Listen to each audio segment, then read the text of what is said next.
사무장님, 요즘에 제가 질문을 진짜 많이 받거든요. 6월 1일부로 임대차 신고가 의무제로 등록이 됐잖아요. 확정이 됐잖아요. 그러다 보니까 임대인분들이 전화가 와요. 중개사님, 이거 임대차 신고만 하면 돼요? 아니면 임대소득 신고도 같이 해야 돼요? 이렇게 물어보시는 분들이, 옛날에는 뭐 임대 사업자나 이런 분들이 전화하셨다 그러면 요즘에는 그냥 동네에서 그냥 이렇게 집 한 채 가지시고 그냥 이렇게 뭐 월세 해서 노후 자금 하시는 이런 뭐 어머님들, 뭐 아버님들 이런 분들이 전화가 많이 오는데 꼭 해야 되는 건가요? 다 해야죠.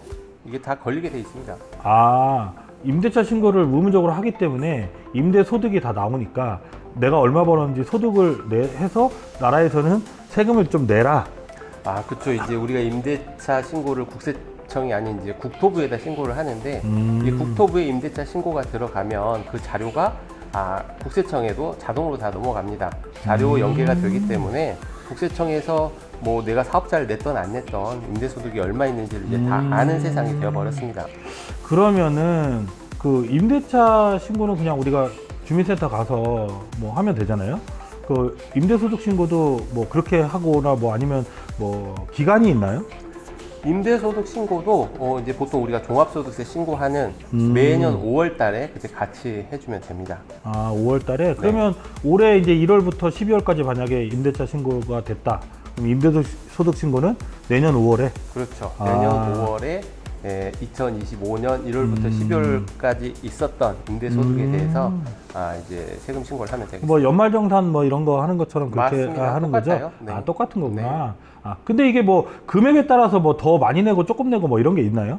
그러니까 이제 우리가 임대소득 신고를 할 때 기준이 2천만 원인데 2천만 원까지는 분리과세하고 종합과세에서 선택해서 신고할 수가 있고 2천만 원이 넘어가면 무조건 다 종합과세로 다른 소득과 합산해서 신고하면 돼요. 근데 제가 생각할 때 저희 주변에 이제 좀 어려우신 분, 내가 집을 갖고 있어도 요즘에는 집주인이 죄인이라는 말이 또 생길 정도로 막 보증금 빼줄 때 힘들지. 근데 그나마 월세 받아갖고 뭐 도배해주고 장판해주고 나면 남는 것도 없는데 소득신고까지 해서 돈까지 또 세금까지 낸다 그러면 좀 억울하신 분들 좀 계실 것 같은데, 뭐 집이 많은 사람이나 한 채 갖고 있는 사람이나 다 똑같은가요? 그렇진 않고, 일단은 1주택자는 이게 임대소득에 대한 신고 의무가 없고요. 2주택자부터 신고를 하는데, 다만 1주택자를 하더라도 고가주택, 그러니까 기준시가로 12억을 초과하는 주택을 임대하는 분들은 신고 의무가 있고, 그 외에는 1주택자는 신고 의무가 없습니다. 그리고 2주택자부터 신고하시면 되고. 2주택자부터 신고를 하시고 1주택자는 기준시가 12억 미만인 분들은 안 해도 된다라고 생각하시면 되고, 서울은 웬만하면 12억 넘잖아요. 아니요, 이제 이게 기준시가를 말하는 거기 때문에 우리가 시가가 12억이라고 하더라도 기준시가는 뭐 그거의 한 70% 수준이니까 아마 최소한 뭐 15억, 17억 이 정도 돼야 아마 12억 정도 기준시가가 될 것 같아요. 그 뭐 집이라고 해서 막 다가구가 막 한 호실이 막 한 15개, 막 20개 이렇게 있는데 말고 그냥 한 서너 개 정도 있는 우리가 보통 말하는 단독주택 뭐 이런 거는 뭐 크게 적용이 안 될 수도 있겠네요. 네, 그렇죠. 뭐 동네에 따라 틀리겠고. 네, 물론 동네에 따라 다릅니다. 예. 좀 잘 사시는 동네들은 세가 비싸니까 그렇죠. 세금 좀 내시고, 아니신 분들은 뭐 그런 거고 그렇게 이해하면 될 것 같습니다. 그러면은 이거 세금을 신고를 이제 해서 세금을 내야 되는 건데, 아까 1주택자 미만 그렇게 하셨고, 그러면 신고 안 하면 어떻게 돼요? 이게 신고를 안 하면 이제 나중에 세무서에서 그동안 신고하지 않았던 금액에 대해서 고지가 날라올 수 있습니다. 근데 그때는 가산세까지 같이 나오니까 또 이게 1년치가 아니고 몇 년치가 같이 나오면 거의 세금 폭탄이 될 수도 있죠. 이게 뭐 친절하게 국세청에서 뭐 세금 안 냈으니까 빨리 내세요 뭐 이렇게 우리 뭐 공과금 납부서처럼 나오는 게 아니라 그냥 이렇게 자기들이 알게 됐을 때 그때 그냥 막 부과를 하는 거군요. 그렇죠. 이게 우리가 올해 신고를 안 했으면 내년에 나오고 꼭 이런 건 아닙니다. 어차피 소멸시효가 5년이고, 특히 이제 무신고 같은 경우는 국세청은 이제 제척기간이 7년이다 보니까 한 4, 5년치를 한 번에 예를 들어서 뭐 지금 2025년도 소득에 대해서 2029년, 2030년 요때 그 4년치 소득에 대해서 세무서에서 파악하고 있는 자료를 가지고 세금 이만큼 내세요 하고 고지가 날라올 수 있습니다. 그리고 아까 2천만 원 기준으로 해서 개별과세, 종합과세 뭐 이렇게 말씀하셨는데, 요거는 차이점이 뭐예요?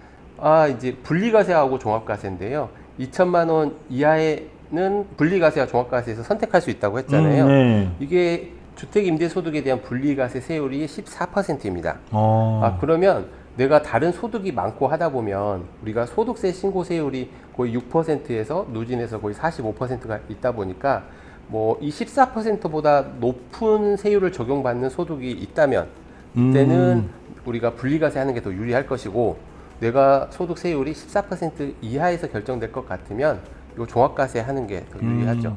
선생님 좀 어려워요. 쉽게 얘기해서 세무사님처럼 많이 버시는 분들은 개별과세 이거만 따로. 뭐 저 같은 경우도 종합과세가 유리할 수 있는데요.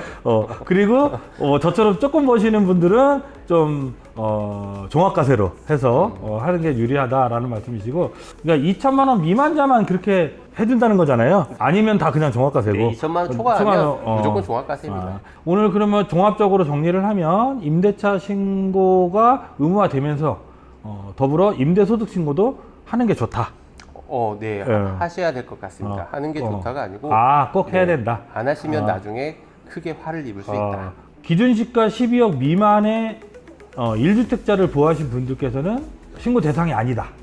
네, 임대소득 금액을 우리가 과세하지 않고 있기 때문에 12억 이하의 주택을 가지고 계신 분은 1주택만 가지고 있을 때는 뭐 임대소득에 대한 신고 의무는 없습니다. 네, 그러면 2주택자 이상분만 네. 생각하시면 되고, 12억 초과하는 1주택자와 2주택 이상이신 분만 신고를 꼭 해야 된다. 그리고 임대소득이 2천만 원을 기준으로 이하일 경우에는 종합과세와 분리과세 중 선택을 하실 수가 있고요.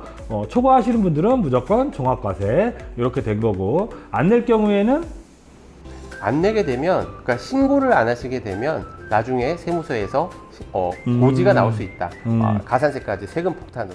안 내는 게 아니고 신고를 안 하게 되면 나중에 세무서에서 세금 폭탄을 맞을 수도 있다. 이렇게 생각하시면 될 것 같습니다. 연구소 연구소 연구소 연구소